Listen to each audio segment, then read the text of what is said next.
Вот и подоспела очередная партия засушенной мною ботвы редиса.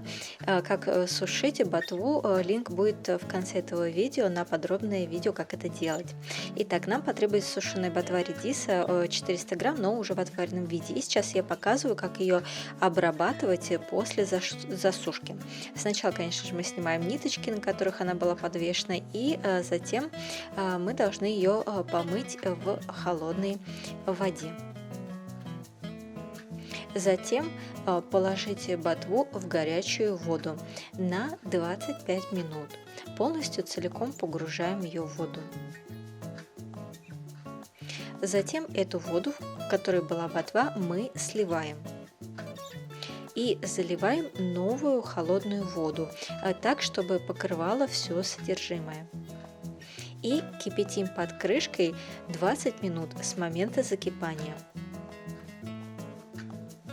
После кипячения мы снимаем с огня и выдерживаем 30 минут в той же воде под крышкой. И затем мы должны извлечь ботву и положить ее в холодную воду и полностью ее остудить. После этого уже остывшую ботву удобнее всего взять по нескольку штук в руку, так чтобы они сами на себя давили, и мы должны будем отжать воду. Вы удивитесь, насколько много там будет воды, но делайте это аккуратно, так чтобы не поломать ни листья, ни ножки.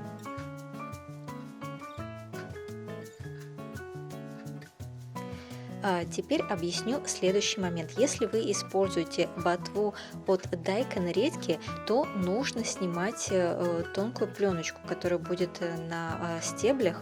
Если же вы используете ботву красного редиса обычного, то тогда этого делать не нужно, потому что она настолько тонкая, что абсолютно легко пережевывается. Итак, сушеная ботва редиса у нас 400 грамм, мы уже в отваренном виде. Часть, на которую я подвешивала, я отрезаю и не использую. И теперь весь объем имеющийся мы нарезаем кусками среднего размера. Все это мы закладываем в какую-нибудь глубокую емкость, удобную для перемешивания. Добавляем свиной фарш 100 грамм. Если вы захотите убрать фарш из рецепта, то поверьте, это будет не так вкусно, как если с фаршем. И затем острая чили-паста кочуджан, если есть 1 столовая ложка, у меня нет, я заменяю на красный молотый перец.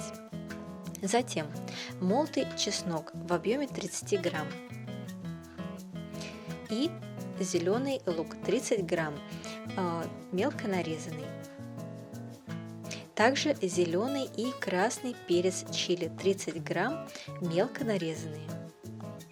И затем, если есть, то соевая паста дидян 2 столовые ложки, если же нет, у меня нет, я заменяю на соевый соус 1 столовая ложка. И кунжутное масло в объеме 3 столовых ложек. Теперь все это мы хорошо перемешиваем. Перемешиваем достаточно долго, массажируя, чтобы ботва пропиталась всеми ингредиентами. И затем далее мы добавляем картофельный крахмал 50 грамм. Можно заменить на кукурузный крахмал, или если нет крахмала, просто мука. Мы ее увеличим от 100 грамм до 150 грамм, если не кладем крахмал. И затем вода, в общей сложности 200 мл. Но я советую заливать воду по чуть-чуть, не сразу все количество, а понемногу. И смотреть, какая получилась консистенция, и если нужно, то добавлять. Хорошо это замешиваем, и получаем мы в итоге вот такую консистенцию, обратите внимание. Теперь все готово для жарки.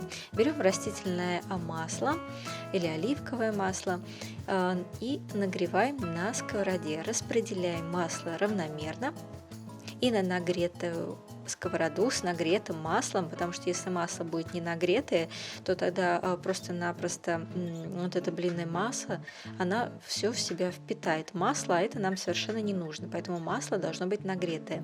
Мы закладываем часть массы и равномерно ее распределяем, образуя такую круглую форму блина. Желательно все это распределить до максимально тонкого слоя.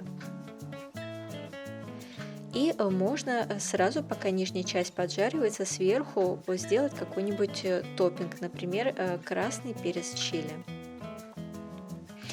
Смотрите, всей этой массы хватит на 4 больших блина, или же вы можете сделать и маленькие блинчики. Вот так вот периодически шевелите блин на сковороде, чтобы он не прилипал. И когда нижняя часть блина уже прихватилась, то тогда переверните его на другую сторону. И тогда просто с другой стороны поджариваем блин. Кстати, чем более поджаристый этот блин, тем более он вкусный. И как только блин со второй стороны тоже поджарился, то снимаем со сковороды. И все, наши блины готовы. Все очень просто, но на самом деле в самом процессе жарки. И как вы видите, я бы даже назвала это не блином, а скорее всего даже пиццей, с учетом всех добавленных туда ингредиентов.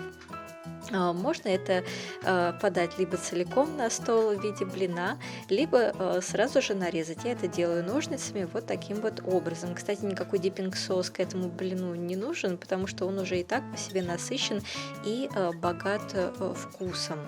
Можно, кстати, добавить туда в процессе приготовления и немного сахара. Ну, вы один раз приготовьте, попробуйте, и тогда будете знать, что вам по вкусу больше подходит. Надеюсь, вам было интересно. Лайкайте, подписывайтесь, оставляйте комментарии и приятного вам аппетита!